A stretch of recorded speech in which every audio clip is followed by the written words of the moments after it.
বাংলাদেশের ফুটবলে এই মুহূর্তে সবচাইতে আলোচিত ঘটনা কোনটি? হামজা চৌধুরীর আগমন, হামজা চৌধুরীর ভারতের বিপক্ষে অভিষেক হওয়া? না, এগুলোর চেয়েও বড় একটা ঘটনা এই মুহূর্তে ঘটে গেছে বাংলাদেশের ফুটবলে। গত কয়েকদিন ধরে যেটাকে বলা হচ্ছে talk of the football, talk of the sports.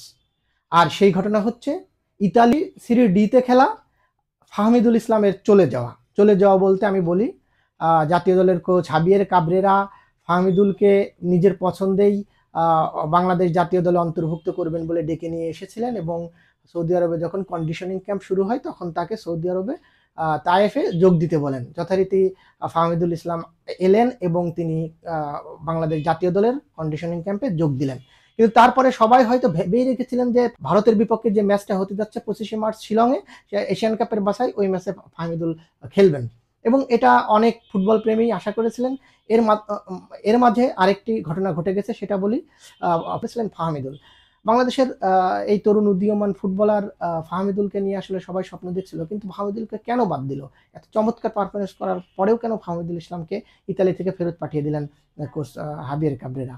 এর একটাই কারণ আসলে জানা যায় না, কারণ কাবরেরা বাংলাদেশে এসে, ঢাকায় এসে তিনি যেটা ব্যাখ্যা দিয়েছেন, তিনি বলেছেন যে ফাহমিদুলের এখনো বয়সটা একেবারেই কম এবং এই কম বয়সে তাকে দলে অন্তর্ভুক্ত করতে চান না, তাকে আরেকটু সময় দেওয়া প্রয়োজন। কিন্তু ঘটনা কি আসলেই তাই? এর মাঝে ফাহমিদুলকে দলে অন্তর্ভুক্ত করার জন্য বাংলাদেশের ফুটবল সাপোর্টার্স যারা আছে, বিডি আল্ট্রাস নামে, তারা কিন্তু বিক্ষোভ করেছে। তারা তাবিত আওয়ালের কাছে অভিযোগ জানিয়েছে, কোচের বিরুদ্ধে বিক্ষোভ করেছে। ইন্টারকন্টিনেন্টালে যখন কোচ প্রেস কনফারেন্স করেছে, সেই প্রেস কনফারেন্সের বাইরে এসে তারা বিক্ষোভ জানিয়েছে এবং তারা বলেছে যে ফাহমিদুলকে যেন দলে নেওয়া হয়। কিন্তু কোচ বলেছেন আসলে ফাহমিদুলকে দলে নেওয়া এই মুহূর্তে তার পক্ষে সম্ভব নয় এবং প্রেস কনফারেন্সে তিনি সরাসরি জানিয়ে দিয়েছেন। এখন আমার কথা হচ্ছে যে কি এমন ঘটনা ঘটেছিল যে ঘটনার কারণে ফাহমিদুলকে দলে নেওয়া হয়নি? আমরা যতদূর জেনেছি যে গোলরক্ষক শ্রাবণের সঙ্গে ফাহমিদুলের একটা ছোট্ট ঝগড়া হয়েছিল বা ধর কথা কাটাকাটি হয়েছিল। আসলে হিট অফ দ্য মোমেন্টে অনেক কিছু হয়ে থাকে। আমরা যেটা জেনেছি সেটাই আসলে বলার চেষ্টা করছি যে ফাহমিদুল বারবার করে শ্রাবণের কাছে বল চাচ্ছিলেন, কিন্তু শ্রাবণ তাকে বল দিচ্ছিলেন না। গোলরক্ষকের একটা বড় ভূমিকা থাকে, কারণ তিনি পেছনে দাঁড়িয়ে থাকেন, তিনি কিন্তু পেছন থেকে পুরো মাঠটাকে দেখতে পান এবং কোথায়। ঘটনাটা এমনই ঘটেছে যে ফাহমিদুল বারবার করে তার কাছে বল চাচ্ছিলেন, কিন্তু তিনি গোলরক্ষক শ্রাবণ ফাহমিদুলকে বল দেননি এবং এক পর্যায়ে ফাহমিদুল রেগে যান এবং বারবার করে বলেন যে তুমি কেন আমাকে বল দিচ্ছ না। তখন সে যখন বল দেয়নি তখন উত্তেজিত হয়ে এসে বলে যে তুমি কোচ নাকি এখানে তো কোচ আছে। আসলে কথাটা এইভাবে বলেননি। এরপরে কোচ তাকে সাথে সাথে মাঠ থেকে তুলে নেন এবং তার আগে কোচকে তিনি জিজ্ঞাসা করেন যে হাবিয়ার কাবরেকে জিজ্ঞেস করে আসলে তুমি মাঠে কোচ নাকি শ্রাবণ কোচ। এই কথাটা আসলে কোচের ইগোতে লেগেছে বা কোচ আসলে এই কথাটা ভালোভাবে নেননি। তিনি সাথে সাথে ফাহমিদুলকে মাঠ থেকে তুলে নেন। এরপরের ঘটনা যেটা হয়েছে যে ফাহমিদুল কিন্তু ওই ঘটনা মিটমাট করতে টিম হোটেলে রাতের বেলায় শ্রাবণের কাছে যান এবং শ্রাবণের কাছে কিছু চকলেট নিয়ে যান এবং তার কাছে দুঃখ প্রকাশ করেন এবং ঘটনাটা ওখানেই শেষ হয়ে যাওয়ার কথা এবং হয়েও গেছে।